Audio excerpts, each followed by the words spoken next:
déjenme motivar entonces un poco qué es lo que vamos a hacer en este curso.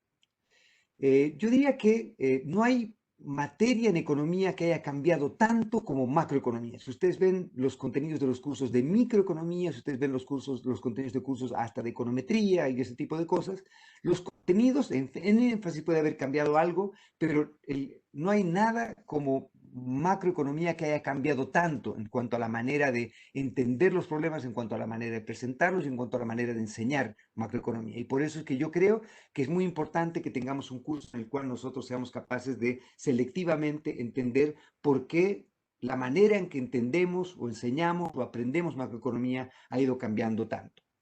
Macro además tiene la gracia de que existen como dos patas en las cuales nos movemos cuando hacemos macroeconomía. Una pata es la pata que está la pata más académica, llamamos la pata del científico, en la que intentamos ya sea describir o entender comportamiento de los agentes. Y por otro lado está la pata más de, entre comillas, del ingeniero, del policymaker, que lo que trata de hacer es aplicar estas cosas para intentar ya sea modificar incentivos o cambiar resultados o evaluar resultados de cosas o de políticas concretas que se hacen. Entonces siempre está esta tensión, este debate entre el científico y el ingeniero, entre comillas. El ingeniero en el sentido de que es alguien que cree que puede diseñar algún mecanismo y con ese mecanismo tratar de evaluar cuál sería el efecto de cambiar alguna cosa sobre otra. Y el científico lo que trata de hacer es simplemente tratar de describir el comportamiento de agentes o individuos o tratar de entender el comportamiento de ellos. Por lo tanto, macro junta estas dos cosas de un modo que yo creo que es bastante interesante y lamentable, y por eso mismo también hay que tener mucho cuidado cuando uno se vuelve el ingeniero de la macroeconomía, entre comillas. Cuando uno es policymaker, tiene que ser tremendamente más cuidadoso de lo que lamentablemente buena parte de las veces somos. Tenemos que ser tan humildes como un científico debiese ser cuando presenta una teoría porque sabe que es una modesta aproximación a la realidad.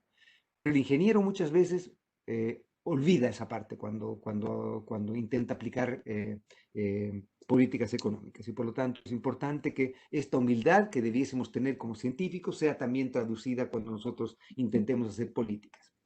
Yo creo que no existe dominio en economía que sea más importante, más, entre comillas, fascinante, y yo diría que más bonito, más entretenido, más, si lo ponemos en términos chilenos, más encachado que macroeconomía. Sobre todo si es que juntamos esto con econometría. Un buen día para mí es un día en el cual nosotros podemos tener economía y al mismo lado podemos, al mismo tiempo podemos estar cuantificando cosas. Si podemos hacer las dos cosas al mismo tiempo, este probablemente es uno de los mejores días que podemos haber tenido desde un punto de vista profesional. Y por lo tanto, en este curso lo que voy a intentar hacer es, voy a intentar juntar estas cosas, voy a intentar juntar macro con econometría, voy a intentar juntar conocimiento de modelos teóricos con maneras de tratar de implementar estas cosas para cuantificarlas. ¿Ok? Entonces, en este curso vamos a seguir un enfoque progresivo, en el sentido de que vamos a intentar seguir más o menos cómo la disciplina ha ido evolucionando en el tiempo, partiendo con esta cosa de los modelos ISLM, etcétera, y después cómo ha ido modificándose la manera en que presentamos, entendemos o desarrollamos los problemas. Voy a tratar de seguir este enfoque cronológico, es decir, partir desde la prehistoria, de esta cosa prehistórica como la ISLM, y después ir avanzando hacia modelos más útiles y más entretenidos. Voy a partir desde la cosa más simple, llegar a puntos más complejos. Una cosa que sí me interesa mucho es que utilicemos este curso como una oportunidad para leer a los clásicos, es decir, que ustedes en macroeconomía hay muchos papers muy bonitos porque han envejecido muy bien, papers que tienen ya algún tiempo de haber sido escritos, pero que son relativamente relevantes para lo que está ocurriendo hoy día y por lo tanto yo creo que es muy importante que no solo leamos una interpretación de lo que un paper que ha marcado agenda respecto a cómo se ha trabajado en economía se lo ha interpretado por un tercero, sino que ustedes mismos tengan la oportunidad de leer estos papers. Ojalá también en esta parte del curso podamos aprender nuevas técnicas, nuevos métodos, nuevas herramientas que ustedes puedan utilizar para ser mejores economistas y mejores profesionales en el futuro. Y ojalá, si es que todo sale bien y me hacen caso y hacemos las cosas como me gustaría que hagamos, además tengamos bastante diversión en este curso, que nos divirtamos mucho haciendo este curso. La estructura de este curso, entonces, que vamos a partir con esta clase y la siguiente, haciendo un breve repaso de la prehistoria del modelo ISLM, en el que ustedes seguramente han estado embadurnados en buena parte de su curso de la carrera, han hecho probablemente la mayor parte de la carrera la han hecho en ISLM, y lo que voy a tratar de hacer es decirles que probablemente no es una espectacular idea. Vamos a discutir por qué hay grandes problemas respecto a este enfoque o esta manera de entender, la manera de entender problemas agregados en macroeconomía. Voy a presentarles después los modelos iniciales en los cuales incluimos expectativas racionales, qué es lo que hacen, qué es lo que no hacen y a qué nos ha llevado después. Y finalmente voy a tratar de terminar presentándoles algo de los modelos con este enfoque de equilibrio, que es el enfoque que a mí más me gusta desarrollar y ver, que es un enfoque internamente consistente, con modelos dinámicos, estocásticos, de equilibrio general, etc. Voy a tratar de presentarles cómo podemos construir este tipo de modelos consistentes y aplicar esto para estudiar dos tipos de cosas que generalmente nos interesa estudiar cuando hacemos macro, que es el comportamiento de variables en el ciclo y el comportamiento de variables en crecimiento, en términos de qué determina el crecimiento, etc. Y en cuanto a herramientas, como les decía, las herramientas que vamos a hacer es que vamos a repasar algunas que ustedes seguramente ya han visto en sus cursos de macro, ¿sí? Y también vamos a avanzar en algunas cosas que probablemente no han visto en sus cursos de macro y o econometría. Entonces, por ejemplo, vamos a hacer rápidamente, vamos a hacer un repaso a cosas que ustedes han visto con ISLM seguramente, que es estática comparativa, que sería qué pasa con el producto si es que aumenta el gasto gobierno, ese tipo de preguntas tontas que típicamente hacíamos en ISLM. Después de eso, lo que vamos a hacer es, vamos a ir a meternos en los modelos de expectativas racionales y vamos a introducir o vamos a repasar lo que probablemente ya han visto en algún curso de series de tiempo, en sus cursos de econometría, que es la utilización de operadores de rezago y operadores de adelanto en modelos estocásticos, modelos en los cuales tenemos dinámica. Estos operadores son operadores que son útiles y por lo tanto los vamos a desarrollar un poco acá para que vean cómo los utilizamos. En los modelos dinámicos que vamos a discutir más tarde, vamos a ver que vamos a poder caracterizar muchas veces el comportamiento de variables utilizando lo que llamamos ecuaciones en diferencia, y vamos a presentar algo de eso. Y finalmente quiero presentarles, o vamos a tratar de introducir, por lo menos introducir, tres maneras con las cuales nosotros tratamos de resolver problemas dinámicos. Tres enfoques para resolver problemas dinámicos, que son el método que se llama cálculo de variaciones, programación dinámica y control óptimo. Obviamente, lo que voy a hacer acá es simplemente presentarles una introducción a esto. Yo entiendo que tienen un curso, creo que me pueden corregir, creo que tienen un curso activo en el que tratan de ver algo de esto con un poquito más de profundidad. No estoy seguro, me pueden corregir si es así. Y obviamente lo que van a hacer en sus cursos de posgrado, si es que entran, por ejemplo, al magíster en economía, es que van a obviamente aprender esto en serio, ¿no es cierto? Programación dinámica y demás cosas van a aprenderlas en serio. Y la última cosa que quiero hacer en este curso es entregarles herramientas computacionales, ya sea en términos de aprender a programar en algún lenguaje base, en el que ustedes puedan ser autónomos para, por ejemplo, desarrollar sus propios procedimientos, para hacer sus propios algoritmos, etcétera, y también trabajar con softwares enlatados para responder algunas preguntas concretas. Todas estas cosas, obviamente no es poca, es bastante ambiciosa la agenda que tenemos y es relativamente corto el tiempo que tenemos. Entonces vamos a tener que ir con un tranco un poquitito rápido, pero espero que todos ustedes disfruten de este curso, ojalá, porque lo estoy haciendo con bastante cariño, entre comillas. ¿Ok? Entonces es básicamente lo que queremos hacer. Entonces déjeme partir entonces con el primer tema. Y el primer tema es básicamente el tema en el que ustedes seguramente han estado introducidos hasta el cansancio y por lo tanto quiero ir relativamente rápido, pero lo que quiero es ir parando un poquito en las inconsistencias de este enfoque, del enfoque ISLM. Yo creo que probablemente es demasiado tiempo que le dedicamos a ISLM respecto a lo que debiésemos dedicarle en la formación de pregrado y muy poco lo que dedicamos al enfoque de equilibrio que vamos a discutir un poquito más tarde, que es el enfoque que desde mi punto de vista es metodológicamente superior al de la ISLM. Y lo que voy a hacer es entonces voy a tratar de enfatizar cuáles son los serios inconvenientes que presenta este enfoque y vamos a tratar de mostrar por qué la profesión ha ido abandonando, entre comillas, este enfoque y yendo hacia otro tipo de maneras de pensar economía, por lo menos la manera en que yo entiendo cómo la profesión ha ido desarrollando esto. ¿Okay? Entonces déjenme partir un poco con la ISLM. Entonces, la macro tradicional, la teoría macro tradicional, lo que hace es tratar de analizar el comportamiento de algunos agregados, ¿no es cierto? Y por agregados lo que típicamente pensamos es en tratar de presentar el problema desde un punto de vista de distintos tipos de mercados, el comportamiento de distintos tipos de mercados. Típicamente entonces los mercados con los cuales estamos interesados en trabajar podrían ser más, si es que dependiendo de cómo vayamos a presentar nuestro problema, pero típicamente son 4 los mercados con los que trabajamos. Típicamente trabajamos con el mercado de producto, el mercado de dinero, el mercado de bonos, el mercado de deuda, si quieren llamarlo así, y el mercado de trabajo, ¿no es cierto?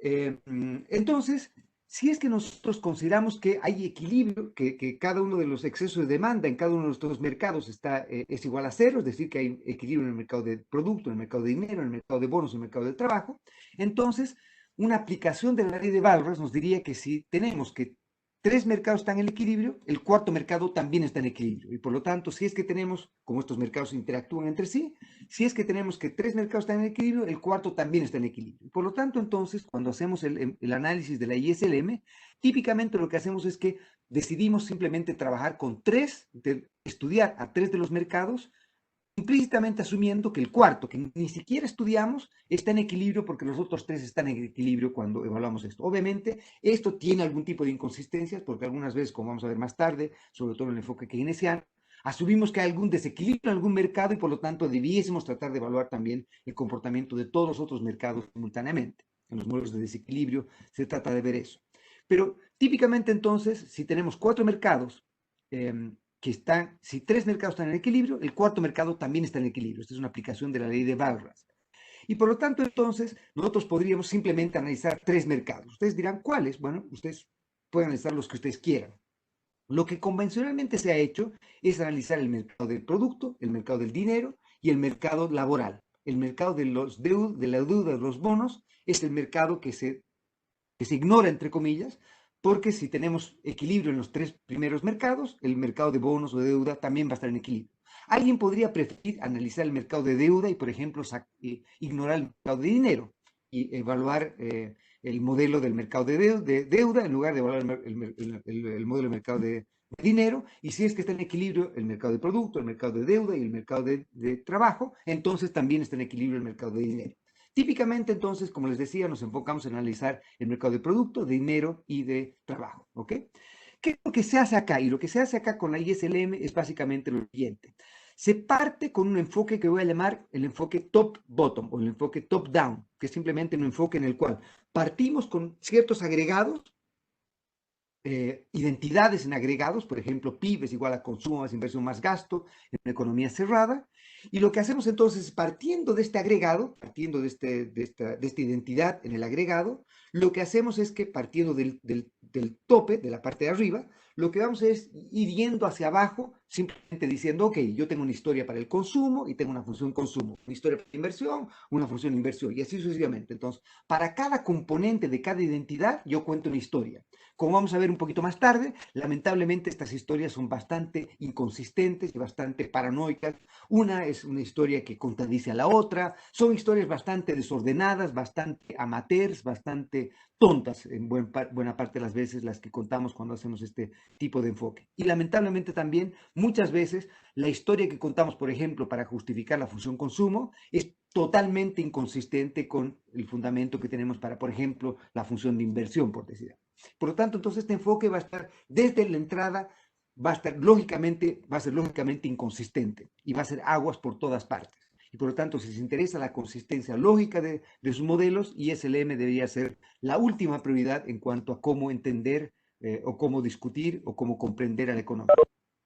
¿Ok? Entonces, lo que típicamente hacemos cuando hacemos este tipo de modelos es básicamente partir con identidades y utilizar y agarrar cada uno de los bloques de las identidades y contar una historia, entre comillas, con cada una de estas identidades, con cada uno de los componentes de estas identidades. Lo que voy a hacer entonces ahora es básicamente presentarles un resumen de lo que ustedes seguramente han visto en sus cursos de macro convencionales. ¿Ok? Partamos por tratar de escribir el mercado del producto. ¿Ok? Y lo que tenemos por este lado entonces es cómo utilizamos los fondos. Este es el uso de fondos, ¿no es cierto? Que sería la parte del gasto, entre comillas. Entonces, el producto, lo que se produce en esta economía, puede ser destinado a 3 cosas. Puede ser destinado a consumir, a consumo privado, puede ser destinado a consumo del gobierno, que llamamos G, y puede ser destinado a inversión, que podría ser inversión privada, inversión pública. Si es que fuese solamente inversión privada, entonces podríamos también desglosar este G como parte de inversión pública, parte de inversión privada. ¿Ok? Pero asumamos entonces que tenemos que el producto es igual a simplemente la suma de consumo, inversión y gasto. ¿ok? En una economía cerrada va a ser así. Entonces, como les decía, el enfoque top-down, el enfoque que estamos enfrentando es básicamente partimos con esta identidad contable y lo que vamos a hacer entonces es contar una historia para cada componente de esta identidad contable. Entonces, por ejemplo, partimos con la función consumo y decimos, yo qué sé, por decirles algo, que el consumo va a ser una función que depende de, en este caso, por ejemplo, podría depender de tres componentes. Depende del ingreso disponible, que sería el ingreso total menos los impuestos que nos cobran, y creemos que el consumo va a ser creciente en ingreso disponible. Entonces, a medida que aumenta el consumo, o perdón, que aumenta el ingreso disponible, aumenta también el consumo. Y por lo tanto, este C sub 1 es la derivada parcial de la función consumo respecto al primer término, respecto al ingreso disponible.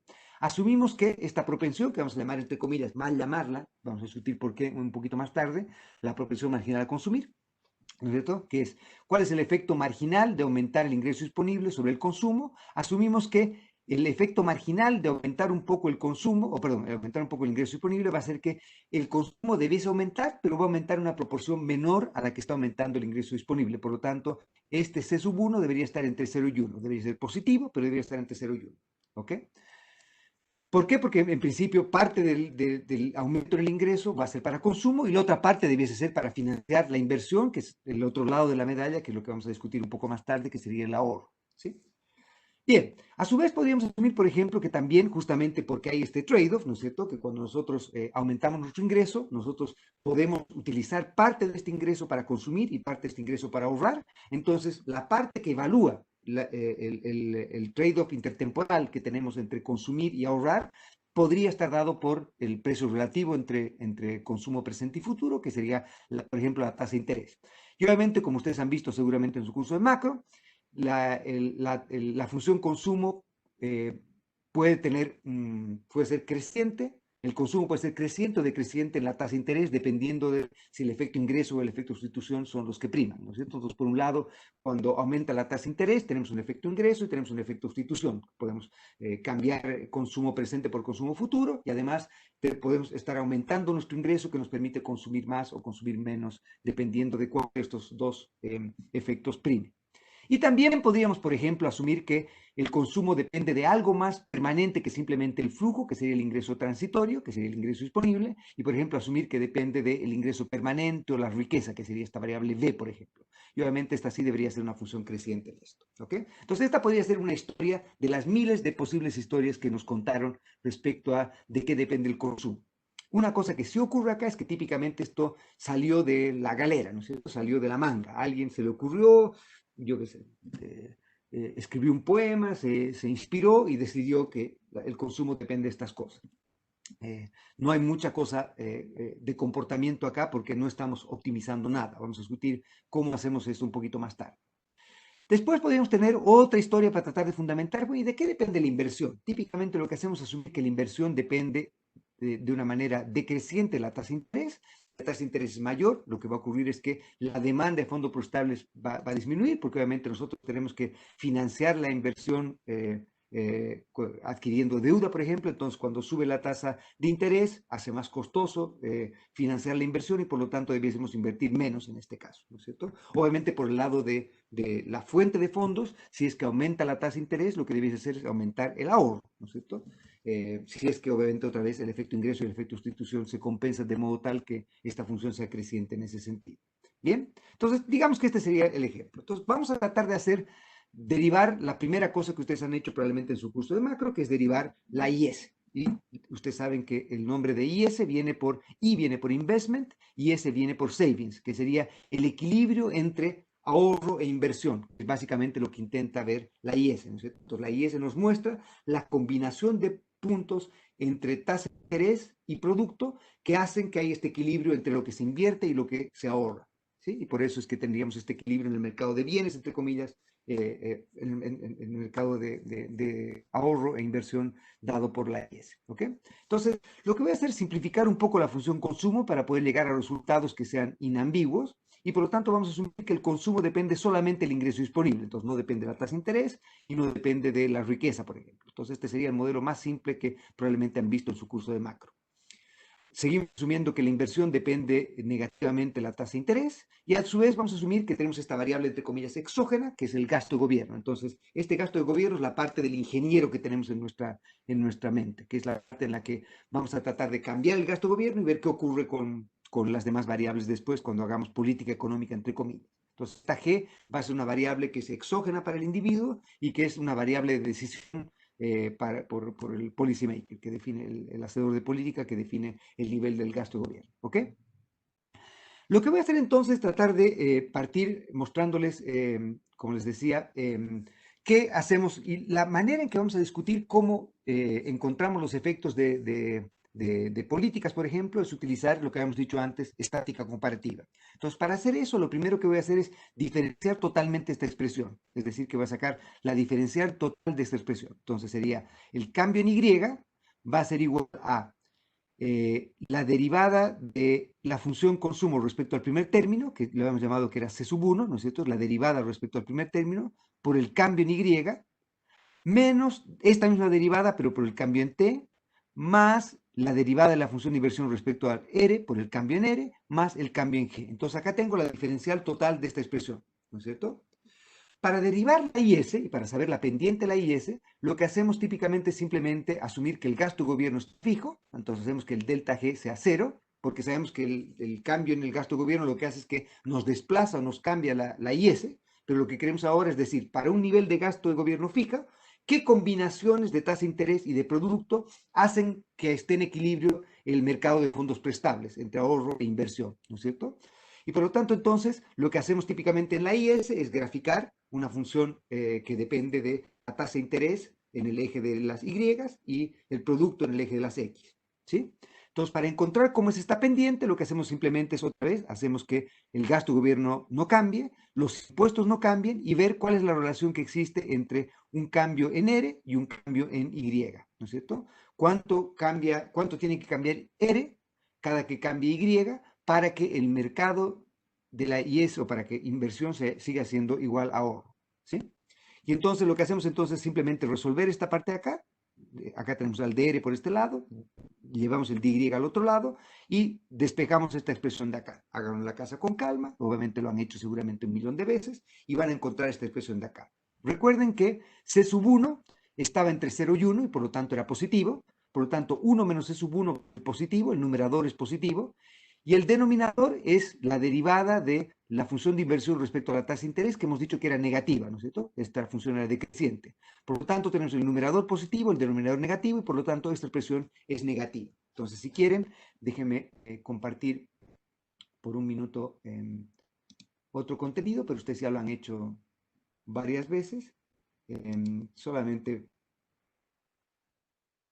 para compartir un segundo con ustedes esto. No sé si está viendo, no sé si están viendo esto. ¿Están viendo? Sí, perfecto, ya.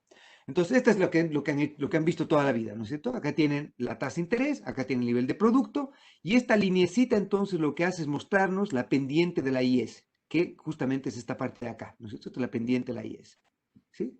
Y entonces, obviamente, como hemos dicho, esta pendiente es negativa. Entonces, si es que la tasa de interés es mayor, si es que subimos la tasa de interés, el nivel de producto consistente con esta tasa de interés más alta es menor para mantener el equilibrio entre ahorro e inversión, ¿sí?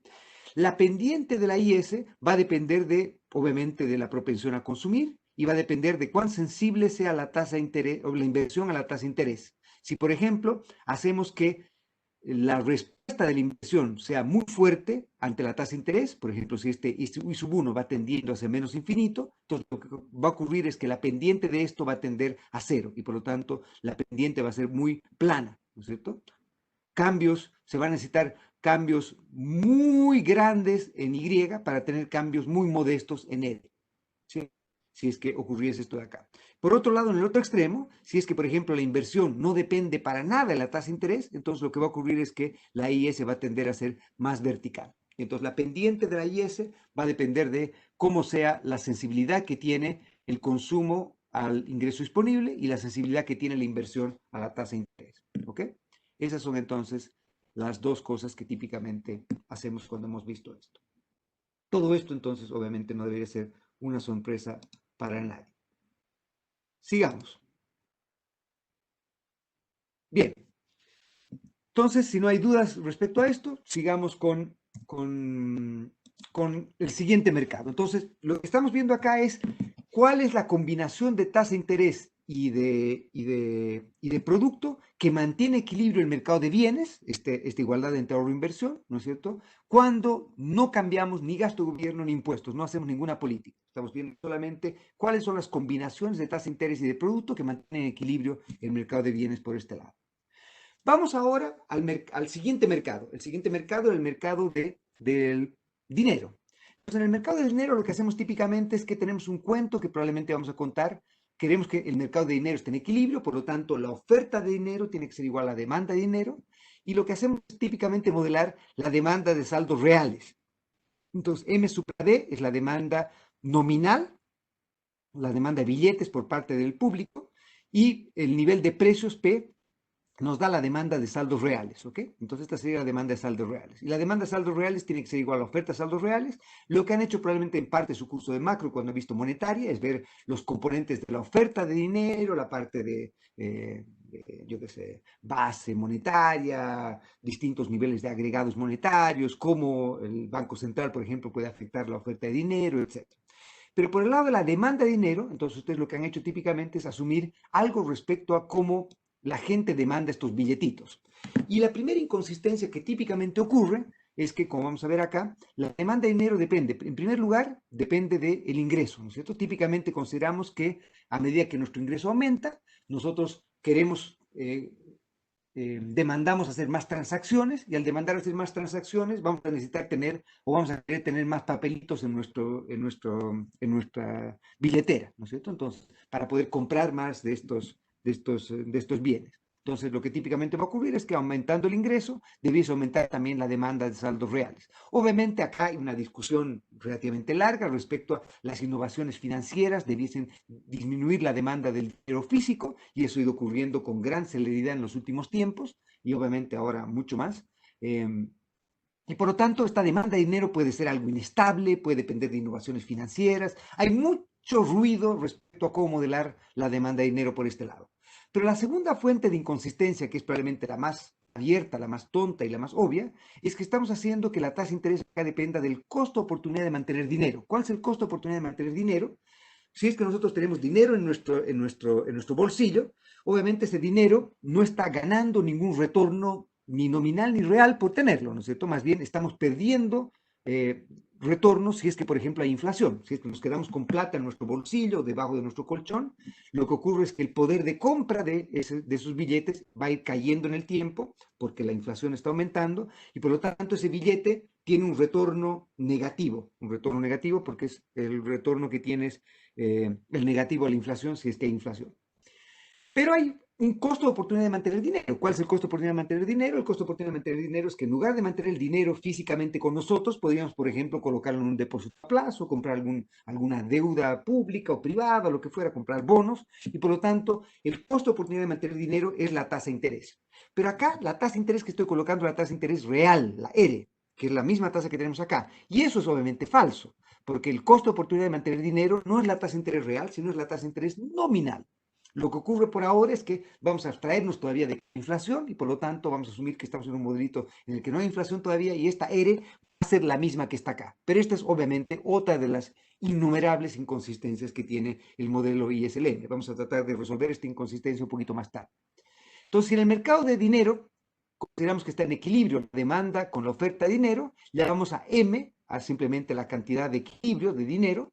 M sobre P entonces va a ser la cantidad de equilibrio de saldos reales, y la cantidad de equilibrio de saldos reales depende entonces de una función que es creciente en el ingreso y decreciente en la tasa de interés. Entonces, L sub 1, la derivada de L respecto a Y es positiva y la derivada respecto a R es negativa porque obviamente a medida que la tasa de interés aumenta, el costo de oportunidad de mantener dinero aumenta también y por lo tanto la demanda de dinero debiese disminuir. Debiésemos decidir tener menos plata en nuestro bolsillo y decidir, por ejemplo, ahorrarla en algún depósito o algo que nos entregue por lo menos un retorno nominal distinto de cero. El retorno nominal del dinero es cero, el retorno real del dinero es el negativo a la inflación.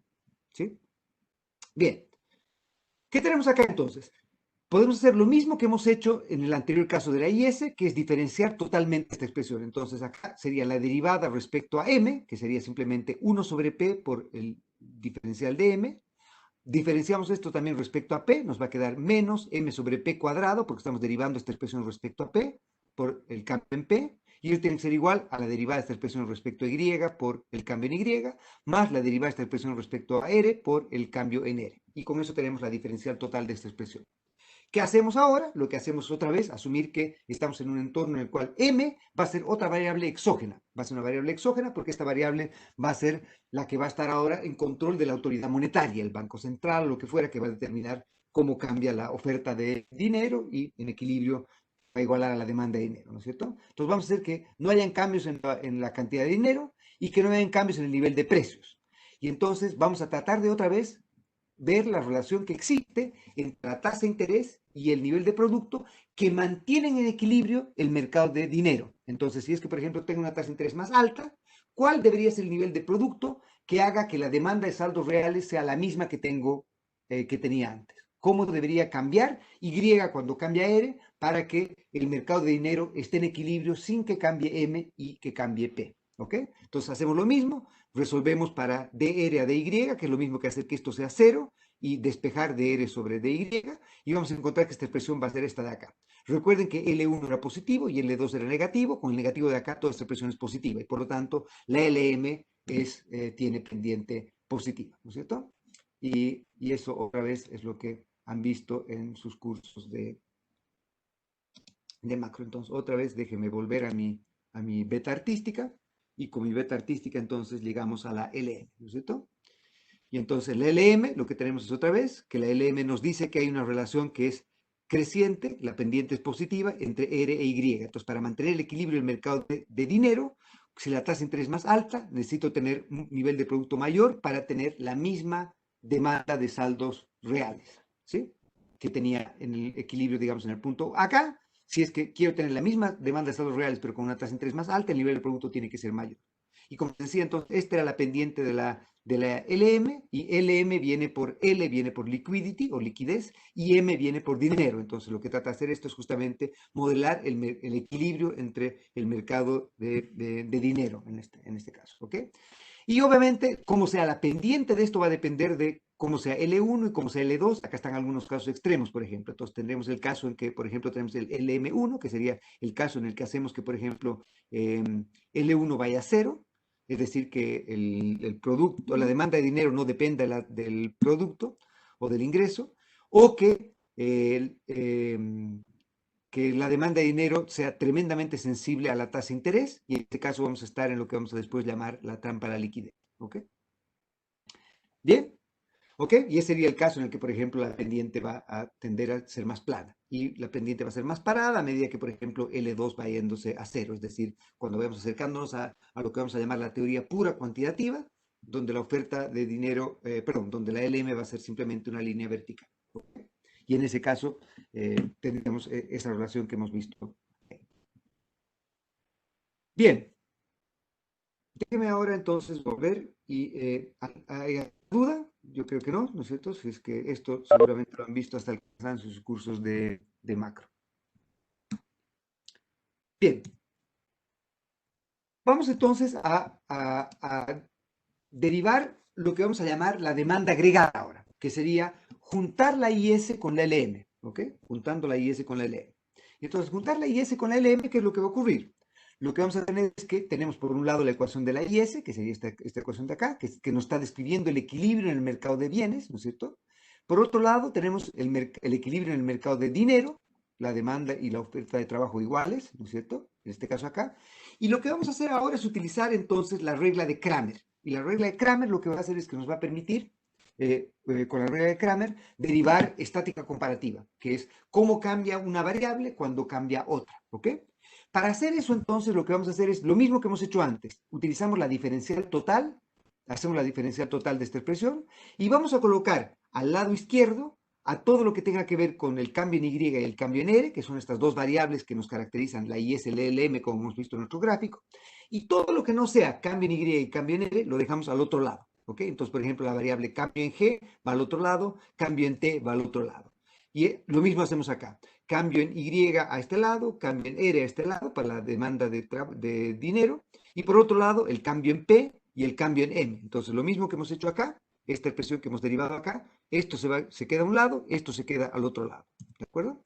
Y entonces construimos esta matricita 2 por 2, y esta matriz 2 por 2, entonces lo que hacemos es, en esta primera parte de acá, estamos describiendo, en la primera fila, estamos describiendo la IS, y en la primera columna estamos, perdón, en la segunda fila estamos describiendo la LM, ¿ok? Entonces, primera fila para la IS, segunda fila para la LM, ¿ok?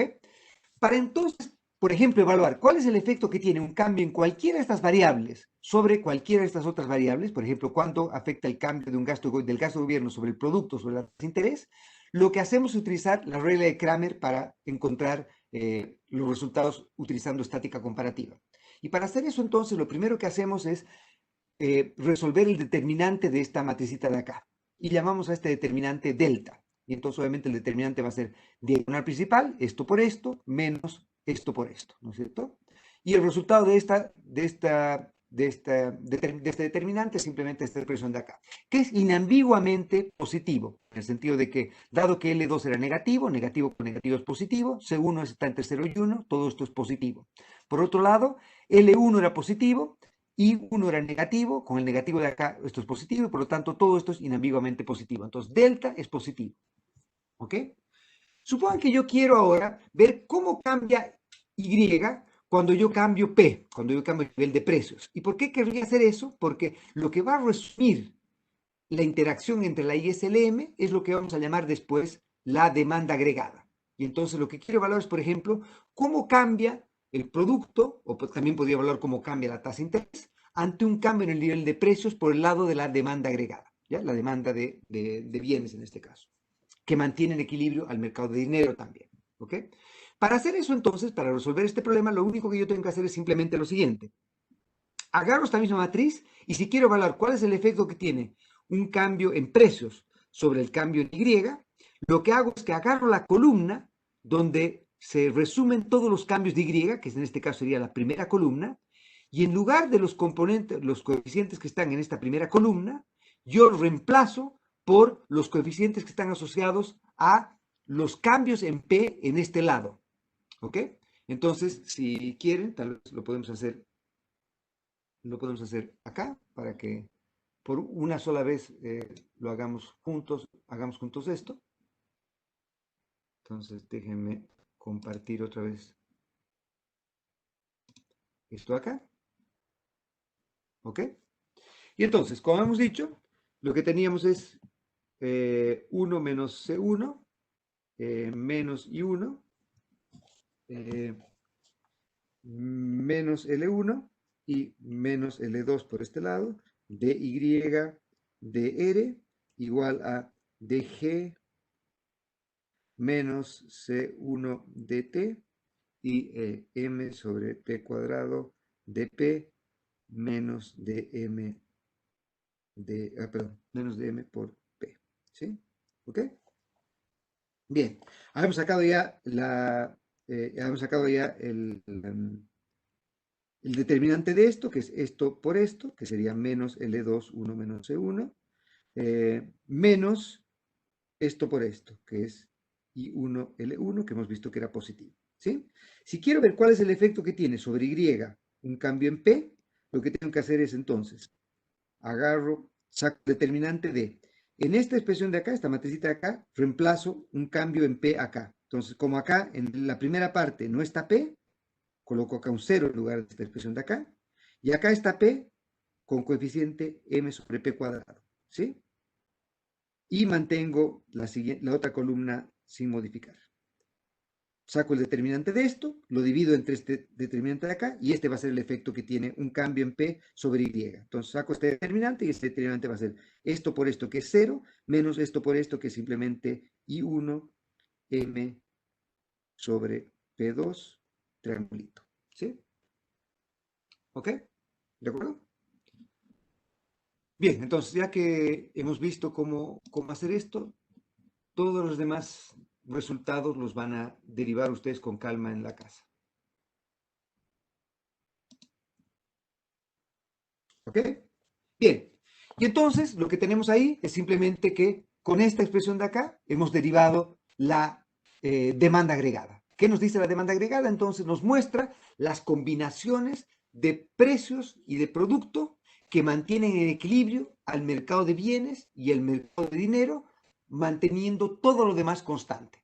Por eso hacemos este ejercicio de estática comparativa. Y nos muestra entonces que la demanda agregada obviamente tiene pendiente negativa. ¿Por qué? Porque como delta era positivo, P al cuadrado es obviamente positivo, M es positivo, ¿no es cierto? Es la cantidad de dinero, no puede ser negativa, e I1 es negativo, entonces toda esta expresión va a ser negativa, ¿sí? Y por lo tanto, entonces la demanda agregada tiene pendiente negativo. Ok, bien. ¿Qué es lo que típicamente hemos hecho después? Y déjenme, voy a terminar con esa transparencia la primera clase. Déjenme ver si estoy yendo un poquito lento.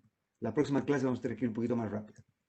Ok, bien, entonces vamos a hacer ahora lo que típicamente han hecho en su curso de macro convencional, que es tratar de ver los efectos de distintas políticas, ¿no es cierto? Entonces, la primera cosa que vamos a discutir es cuál es el efecto que tiene la política fiscal en el marco de la ISLM. Obviamente, esto todavía falta mucho, porque no es el efecto real que vamos a encontrar en la política fiscal, pero típicamente vamos a hacerlo así, ¿ok?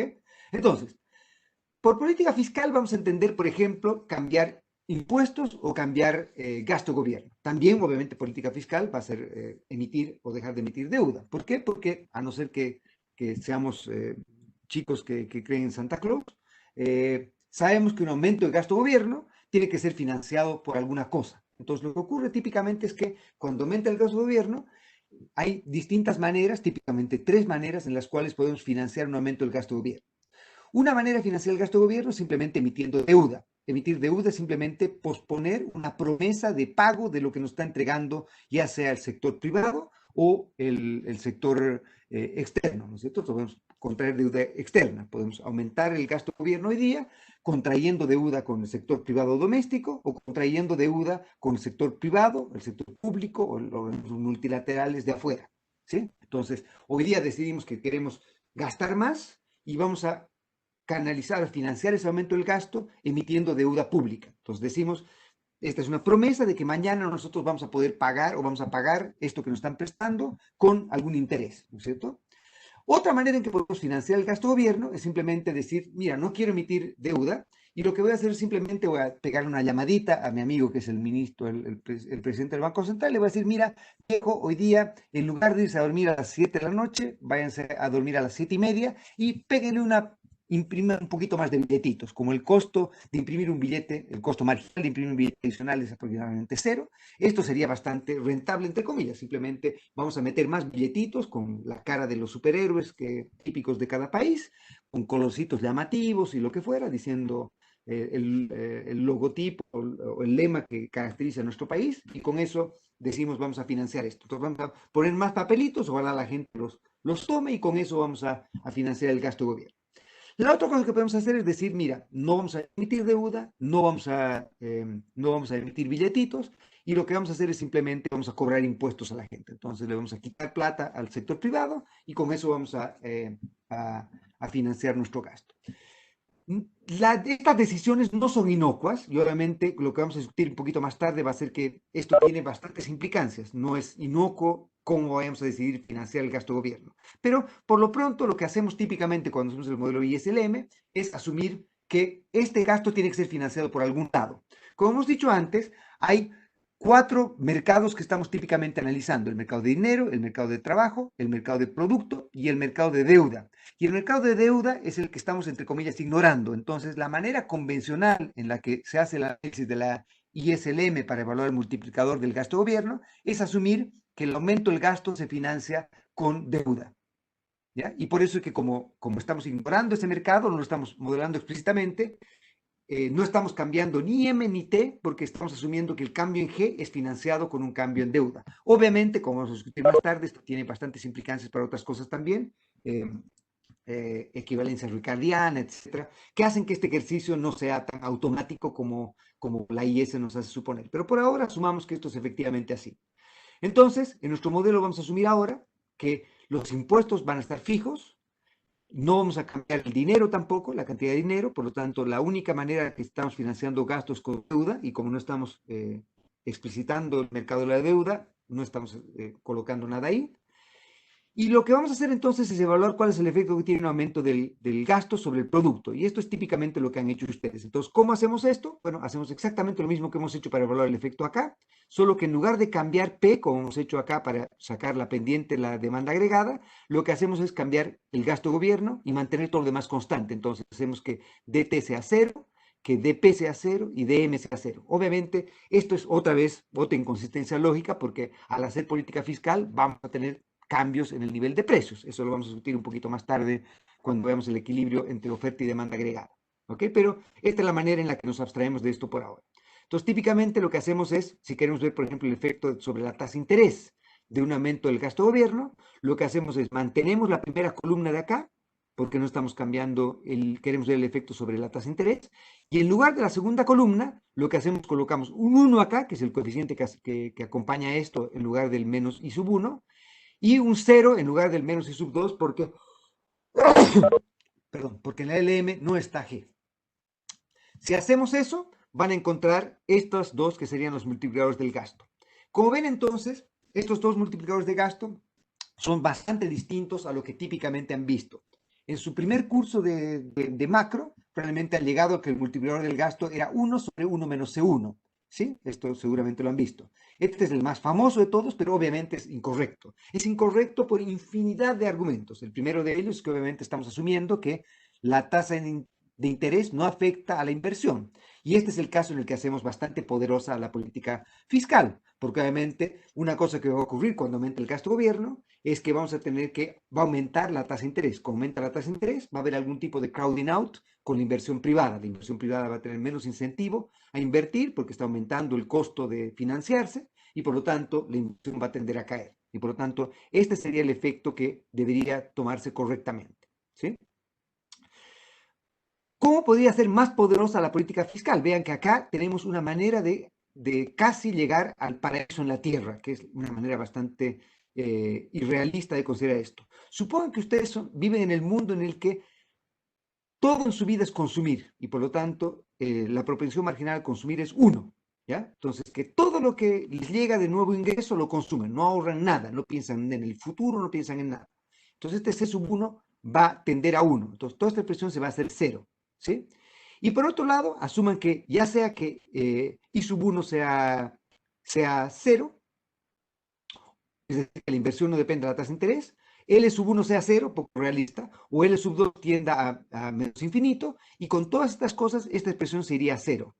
Si eso se va a 0, entonces el denominador se va a 0 y por lo tanto el multiplicador del gasto se va a infinito. Entonces, este sería el caso en el que increíblemente, mire lo que está ocurriendo. Aumentamos en epsilon el gasto gobierno y nos volvemos trillonarios instantáneamente. El producto va a infinito.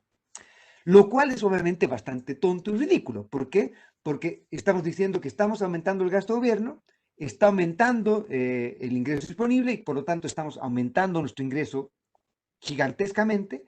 Consumimos todo, además, lo consumimos todo y por lo tanto no ahorramos nada, no invertimos nada y el día siguiente, ¿qué era pasar con el mundo?